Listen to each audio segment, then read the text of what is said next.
Hello বন্ধুরা, আজকে আমি বানাবো ফলুই মাছের ঝাল। তো চলো, দেখো কড়াই বসিয়ে দিয়েছি। কড়াই সর্ষের তেল দিয়ে কালো জিরে দিয়ে দিয়েছি, দিয়ে দিলাম পেঁয়াজ কুচানো।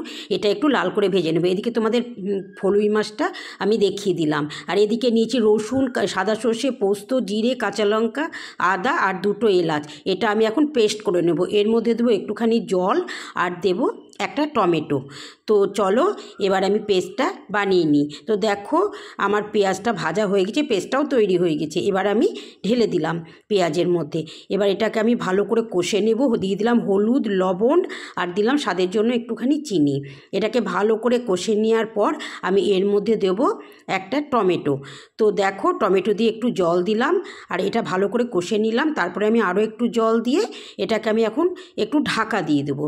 তো দেখো আমি ঢাকাটা খুলে দেখলাম হয়ে গেছে। এবার আমি ঝোলটা ফুটে গেলে আমি ফলুই মাছগুলো ভাজিনি, কাঁচাই ঝোলের মধ্যে দিয়ে দিলাম। তো দেখো কি সুন্দর হয়েছে। ফলুই মাছটা একদম তৈরি। এবার আমি কাঁচা সর্ষের তেল দিয়ে নামিয়ে নেব। তো তোমরা এইভাবে বানিয়ে খাবে, গরম ভাতের সঙ্গে অপূর্ব লাগবে খেতে। আর ভালো লাগলে আমাকে অবশ্যই কমেন্ট করে জানাবে যে আজকের এই রান্না ফলুই মাছের ঝাল তোমাদের কেমন লাগলো।